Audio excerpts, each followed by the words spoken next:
Isang mapagpalang araw mga kapresa, dito po tayo sa bayan ng DRT Bulacan. Ako sa makapanayan po natin ngayon ang nagnanais, maglilingkod, magmamalasakit, magserbisyo, tumutulong at gagawa ng maraming kabutihan sa kanya sasakupan dito po sa bayan ng DRT Bulacan na si Ginagalang Apolinario Poli Austria Perey. Kunsi, kumusta na po kayo? Good morning po sa inyo. Okay naman po. Alright, okay. Kunsi, para lang po sa kalaman ng lahat ng ating mga kababayan at sa ating minamahal na mga kababayan sa bayan ng DRT Bulacan, ipakilala nga po natin kung sino po si aspiring Councilor Poli Perey. Ako po ang inyong abang lingkod, si Apolinario Poli Perey. At nagnanais pong maglingkod bilang konsyal po ng bayan dito sa bayan ng DRT. At tayo po ay humabol o lumahok sa halalang darating sa Mayo 12 upang atin pong maitaguyod ang paglilingkod sa taong bayan. Hindi lamang po para sa ikagaganda ng bayan, kundi para sa pagangat po ng kabuhayan ng mamay ng DRT. Wow, alright, okay. Pero kung kayo po ay pagbibigyan, mahalin, subukan ng ating mga kababayan dito po sa DRT nyo, ano po ang kanilang maasahan sa inyo, mga nanais nyo pong isulong ng mga programa at proyekto dito sa ating nasasakupan na barangay? O sa ating bayan pala. Opo. Alam niyo po, ang dahilan na aking paglahok dito sa halalang pang bayan, ay bagaman po nakikita natin na umaangat, gumaganda Opo. ang kapaligiran, ang mga estruktura na naglalakihan ngayon, talagang nakikita natin yung ongoing development ng bayan ng Doña Remedios Trinidad. Subalit sa kabila po nito, ay naroon yung pag nakikita natin ng mga kakulangan ng mga mamayan, marami pa rin yung dumadaing na ating narinig at marami yung mga mamayang nakikita natin na sa kabila ng ganda ni Doña Remedios ay ang paghihirap, ang kawalan ng kabuhayan, hanap buhay para sa mga tao ay kulang. Kaya marami nagugutom pa rin, hindi kumakain ng sapat sa maghapon. Ang dahilan po nito, walang sapat na hanap buhay. Kaya po, yan ang isa sa ating itataguyod. Maraming potensyal ang bayan ng DRT. Unang-una, sa gandahan nito, nandito ang mga likas yaman na dito lamang matatagpuan sa bayan ng DRT. Andiyan ang ating minahang bakal. Andiyan ang ating bentonite. Andiyan ang ating mga tawag dito, silica. At napakarami pa na mineral resources na po pwedeng pakinabangan. Kaya lamang, kinakailangan to ay may operate na maganda, sustainable, maging paggamit na mayroong tamang proseso na pamamaraan upang hindi makapinsala. So ito po yung isa na nakikita kong makakatulong sa mga mamayan ng DRT. Unang-una, pagpapasok ng mga investor o ka-joint venture tungkol dyan sa mga mineral na yan, na magiging tama rin ang bahagi sa bayan at sa taong bayan. Kasi po, kung titingnan natin mabuti, ang ating mga kapaligiran dito sa bayan ng DRT, mapakaraming potensyal. Hindi lamang naman yun eh. Para maiwasan na rin yung mga illegal na hanap buhay na kinakapitan lang ng tao dahil sa kagipitan. Ang turismo ng DRT, isa sa napakalaking potensyal kung paanong iaangat ang bayan at mamayan. Kasi nga, dito sa bayan ng DRT, napakaraming lugar na po pwede nating ipagmalaki. Marami tayong falls, marami tayong mga overlooking. At ang mga kailugan natin dito, bukod sa falls, marami din na po pwedeng pagdausan ng mga picnic, mga gatherings ng pamilya o magkakaibigan, na kung ito ay ating mapapaunlad pa, kailangan lamang dito sapat na pondo. Ika nga, para mapaganda mo ang isang tao, isang babae, bihisan mo na maganda, make-upan mo, kung ano man yung mga bagay na po pwedeng maka-attract sa mga manliligaw, ganun din sa turismo. Gawan mo ng mga bagay na makakakuha ng atraksyon ng mga turista para mas lalo pa siyang dayuhin. Sino ang makikinabang dito?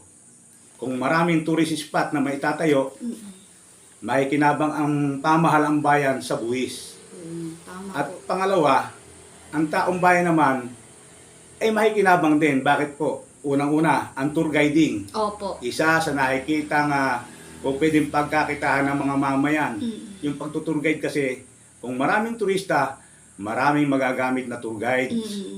And then, pwede na pong magkaroon ng mga souvenir items. Opo. So, souvenir items na po pwede nga pakinabangan ng mga souvenir makers. At pangatlo, di ba, pag maraming turista, mangangailangan yan ng mga foods, Opo, pagkain. Totoo po. Maraming restaurant o masabihin natin na pangkaraniwang kainan, turo-turo, kikita. Kahit pangkaraniwang mamayan na marunong lang magluto, kikita na. Opo. Isa po yun sa mga potensyal o posibleng maging tulong ng turismo. Isa pa ho, transportasyon. Kung maraming turista, maraming pwedeng makinabang ng mga nagtatricycle o sabihin nating habal-habal na isang bahagi ng pagsulong ng kabuhayan ng DRT. Yan po ay mga bahagi pa lang ng po pwedeng makatulong sa kabuhayan ng bayan ng Doña Remedios Trinidad. Kaya po ang turismo, pilit po nating susulong kung tayo po mananalo, ay aking pong ihingin ng komite na yan upang diyan ko po i-focus yung aking panunungkulan bilang konsyal, magawa tayo ng mga batas at programa para sa tourism development dito sa bayan ng DRT. At isa pa po dyan, dagdag natin, sabi ko nga kanina, magpapasok tayo ng mga investor dito sa bayan ng DRT sapagkat ang pangkaraniwang mga mamayan na pinilit makapagpatapos ng mga anak. Kung noong una, sila ay nagtitiis na hindi kapiling ang kanilang mga anak dahil nag-aaral sa malayong lugar. Ngayon mga tapos na sila, malayo pa rin sa piling nila ang kanilang mga anak. Bakit po? Sapagkat kinakailangan nila maghanap ng hanap buhay sa ibang lugar, kaya sila dumadayo pa. Yung iba, Laguna, Cavite. Samantalang kung dito ay may mga investor na papasok at ating susuportahan, ang ating mga anak na nakapagtapos, dito na lang sila magtatrabaho. Yun po ay isang malaking bagay upang maging maligaya ang pamilya. Dahil bagamat nakapagpatapos ka ng anak dito, hindi rin masaya. Hindi naman tayo masaya lang dahil sweldo ibibigay sa atin malungkot na ang pamilya ay magkakalayo. Kaya yan po ang isang gusto kong isulong. Katuwang po yung aking mga kapwa konsyal na mananalo, yung aking team, lalong-lalo na po si Vice Dowell at Mayor Jumong, na magpapasok ng mga investor para sa kabuhayan ng DRT. Pag maraming investor, marami pa rin pong buwis na papasok, marami mabibigyan ng hanap buhay, job creation and job opportunity po ito para sa mamayan ng bayan ng DRT. Wow! Alright! Kung para sa inyo, Konsi, sa nakikita niyo po at sa pananaw niyo lamang dito po sa bayan ng DRT Bulacan, ano po ang dapat i-priority para po lalo pang umunlad ang ating bayan bukod sa inyong nabanggit kayo na isusulong niyo pong mga programa at plataforma na nais niyo pong gawin sa ating bayan? Bukod po sa hanap buhay, ang isa pong priority natin ay health. Yung kalusugan ng ating mga mamayan. Sapagkat kung inyo pong nalalaman sa ngayon, wala pong sariling ospital ang bayan ng DRT. Kinakailangan pa po namin dumayo sa bayan ng San Miguel, Baliwag, San Rafael at kadalasan po sa Cabanatuan City pa. Ito po ay isa sa pag-uusapan namin, bagamat hindi pa po kami nakaupo o hindi pa po kami nananalo, programa na ng Team Jumwell kung paano nga kami makapag-establish ng isang ospital na pambayan na hindi man ganun kalaki, ang mahalaga sa biglaang pangailangan at sakit na pangkaraniwan, meron tayong tatakbong ospital na mayroong mga doktor at nurses na po pwedeng mag-asikaso sa ating mga pasyente at po pwede naman pong pondohan yan. Kung hindi po kaya ng pamahalang bayan, po pwede naman tayo lumapit sa Department of Health, sa ating national government o kung kanino pa mang mga high-ranking official na po pwede naman makatulong para ma-establish o maitayo natin ang ospital dito sa bayan ng DRT. At pangalawa, bakit ba ang kalusugan ay mahalaga? Ito para sa mga kabataan ngayon, sa mga batang sumisipol pa lang, yung malnutrition, hindi naman ganun kalaki rito Dahil kahit papaano, na susubaybayan naman ang ating mga bata. Pero, sa paglaki ng populasyon, kawalan ng hanap buhay, inaapektuhan dyan pati ang kalusugan. Kaya kinakailangan po, meron din tayong sapat na pagkain para sa pag ng pamilya. At ating pong balak isulong din na isa ay magkaroon tayo ng food basket dito sa bayan ng Diarte, maging food basket siya ng lalawigan ng Bulacan. Hindi man po sa larangan ng bigas sapagkat ito pong aming lugar ay bulubundukin sa mga prutas. Kulay. Maging kilala tayo na supplier sa buong Bulacan ang bayan ng Diarte. Kaya po isang programa ng Team Jumuel ay paunlarin ang sakahan ng prutas at iba pa gulay dito sa bayan ng Diarte. Sa gayon, hindi lamang po kalusugan ang matutulungan ito, pati hanap buhay pa rin ng mga mamay ng bayan ng Doña Remedios Trinidad. Wow, alright. Okay, kung nanonood po ngayon, Konsi, ang ating minamahal na mga kababayan dito po sa bayan ng Diarte, ano po ang inyong ipahatid na mensahe o panawagan naman po para sa kanila? Ang isa lamang pong masasabi ko sa ating mga mamayan, paparating na po ang halalan natin sa Mayo 12. Bagaman po at ang inyong lingkod ay hindi pa kilala ng karamihan, ang akin lang masasabi, hindi po nangangako, basta ang atin pong layunin, tumulong sa pangailangan ng mga mamayan at magbuo o maglikha ng mga ordinansa makakatulong sa kabuhayan at pangalaga sa ating mamayan, at tayo ay susuporta, tutulong sa mga nangangailangan sa abot na ating kaya. Kaya po sana kayo na po ang bahala, nasa inyong mga kamay ang kahihinatnan ng aming laban, hindi lamang po ako kundi ng buong team, at nasa inyo po ang pagpapasya. Bahala na po kayong pumili ng karapat-dapat, pero tiyak po sa inyo, isa po ako sa karapat-dapat at gagawin po natin ang lahat para sa ikaulad ng bayan ng Doña Remedios Trinidad.